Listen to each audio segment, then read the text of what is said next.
In today's video, I'll show you one AutoCAD command that can save you hours. Most people ignore it, yet it's the difference between a professional and a beginner. If you've ever spent time wondering why your objects don't snap properly, why objects don't align, or why your drawing feels messy in AutoCAD, this one setting will fix it all. And this one setting is called OSnap. It's found at the bottom right of your screen. You can access it by pressing F3 on your keyboard to activate. So we're going to use this drawing to see how OSnap can save you hours. Make sure that the OSnap is off, unactivated, and we are going to click on line tool. We notice that we don't have any endpoint where we can pick. So you press F3 on your keyboard, which activates OSnap. You can pick a point this way. Then equally, it will help you to trace this other point. So we can trace this point here, right up to here, and finally complete the drawing.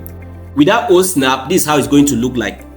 We are going to select the line tool. We are going to unactivate OSnap, and you see that we cannot pick an endpoint. So we'll just draw like this. And since we can't pick an endpoint, it will be impossible for us to trace this part. This gives a lot of errors in our drawing. So next time you open AutoCAD, before you start drawing, make sure your OSnap is turned on. You can press F3 or you can activate it at the bottom right of your screen. Turn it on and watch how your workflow transforms instantly.